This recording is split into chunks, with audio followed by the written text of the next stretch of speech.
What would you do if you inherited a large sum of money? Or at some point in time, you were given a large sum of money. How would you manage that? How do you manage a large sum of money in a way that not only leverages the wealth, preserves it for generations to come, and continues to leave an impact throughout your family?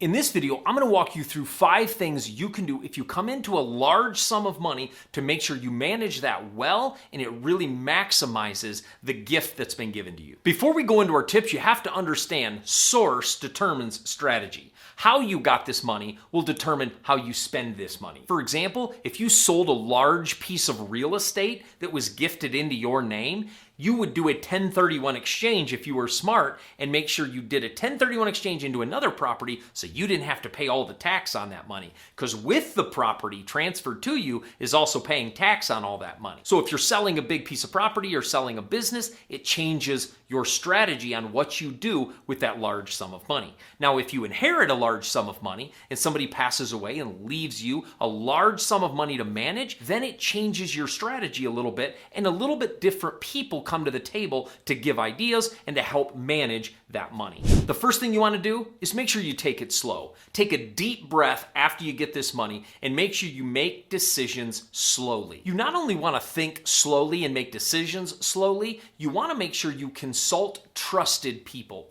Because a lot of times when people get large sums of money, a lot of times scammers tend to show up, and a lot of times people get scammed out of large sums of money and they end up with not a lot of money at the end of it. So you want to make sure you take it slow, think slowly, make really methodical decisions, and have a lot of advisors at the table. And a little bit later in this video, I'll talk about some of the advisors you need to have at that table, but make sure you take it slow. Take a deep breath and make sure you make decisions based on where you want to be, not where you are right now. One of the biggest struggles of inheriting a large sum of money is a lot of times our mindset isn't ready for it. So let's say you have a mindset, you make $50,000 a year, very modest income, and all of a sudden you inherit 7 figures. You've never had 7 figures in your life and maybe even have never earned that in your adult life over your entire job career. How do you manage it all at once? This is why having people to the table that can help you and taking it slow is important. A lot of times our mindset has to catch up to managing that amount of money rather than where it's at. Because if I'm managing money in the millionaire status, when I'm making $40,000 to $50,000 a year, I can make some very bad decisions because you don't want to make $40,000 decisions managing $6 million. That can be a disaster. And that's why you want to really make sure you have trusted advisors at the table. While you're thinking slow, do you invest it? Do you spend some of it? Do you save it? Do you put it all in a bank account? Do you put it in an IRA for your children? What do you really do with this money? The wealthy would do this.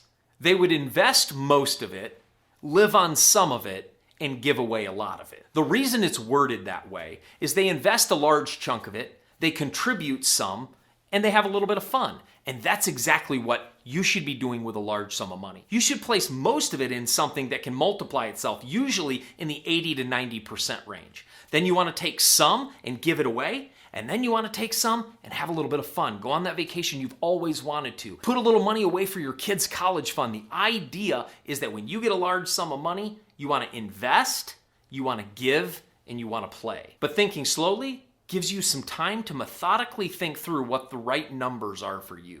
The second thing you want to do is think long term. Don't think today. Think of where you want to be with this money in 5, 10, 15 years, not in 5, 10, 15 months. Because the truth of the matter, you do not want to make emotional, instant decisions with a sum of money that can set you and your children up for life, depending on the size of money that you're managing. So make sure you make long-term decisions. So you certainly want to take some and have fun.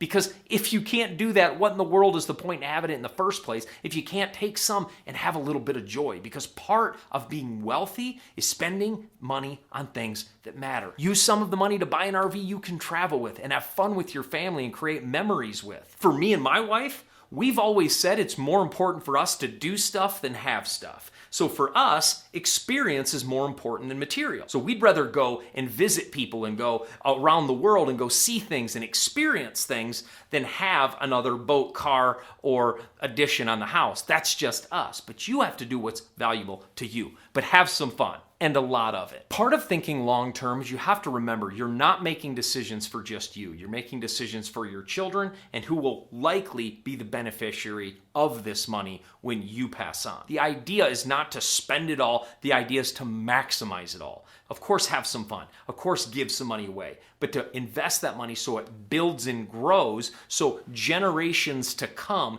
continue to feel the impact of your good choices. My wife and I don't have children, so we've thought about this a lot. Who is going to be the beneficiary of our real estate and how are we going to impact? And as we thought through that, we want to make decisions today that impact not only our families, but the communities we're passionate about and our church for years and years and years to come.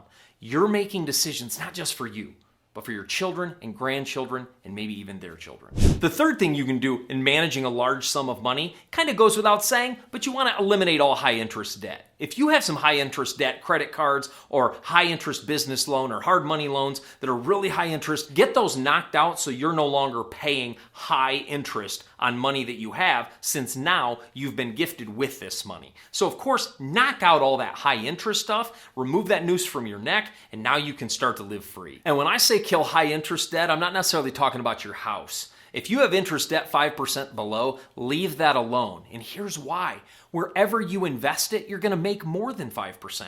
So if you pay off your debt, it's costing you whatever the difference is. So if you invest in real estate and you make 8%, and you pay your house off and it was 5%, you're losing 3% on your money that you paid your house off with. So it can actually cost you money to pay your house off. So when I say high interest debt, I'm talking about hard money loans, high interest credit cards, and things that really are in the teens of percentages on your money. Meaning if you're paying 15, 16, 17, 18% on specific money, get that stuff paid off now. Before we go on to the next tip, make sure you subscribe to the channel. On this channel, we talk about real estate investing, business, and how to maximize complete financial freedom. This is a great place to learn how to invest that money to really multiply it, grow that money, and create more financial freedom for generations to come. So make sure you subscribe and join our family.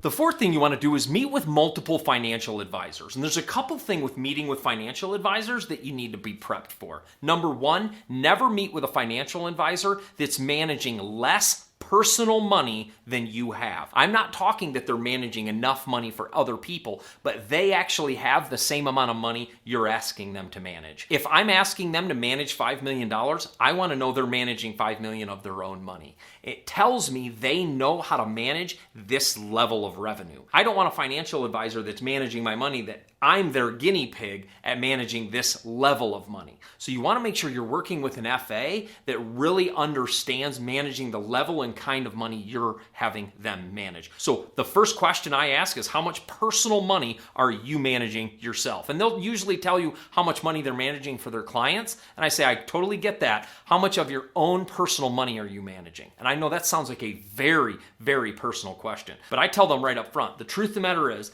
I don't feel comfortable working with a financial advisor that isn't managing this level of money for themselves, because I just don't feel like they understand the ins and outs of this level of capital. And that, again, very uncomfortable, but very important to protect and preserve the capital you're investing. And the fifth thing you can do to manage a large sum of money is invest it in real estate. It is the best way to maximize and multiply this kind of money, because not only, unlike the stock market, are you going to get cash on cash every single month, but you're going to be able to leverage that forced appreciation. And when the property appreciates, you're going to get a higher multiple. You're going to make 10, 15, sometimes even 20% yearly return on investment by hitting it in real estate rather than parking it all in the stock market and making 6, 7, or 8%. Get it in real estate. It is the best place to park large sums of money in order to be multiplied. And the best way to invest that money is in a syndication. A lot of people that invest in apartment buildings will raise private capital for those apartment buildings. You can be that private capital and you can own up to 70, sometimes even 80% of a deal, and you don't even have to do any of the work. Somebody else does all the work. They're just using your money. It's a great way to leverage and manage your money so that you see it grow every single month. If you're interested in having a call with our team on how to place this money into one of our syndications where we're buying real estate continually, go to titaniumcapitalhq.com. That link will be in the description, and you can book a call with our team, and I will actually hop on the phone with you personally and talk with you about how to place this money and make sure it's preserved inside of an asset that gives you cash every single month, but also grows significantly over time. So go to titaniumcapitalhq.com and I'll tell you about some of our upcoming deals and how we can possibly partner and get your money working for you quickly.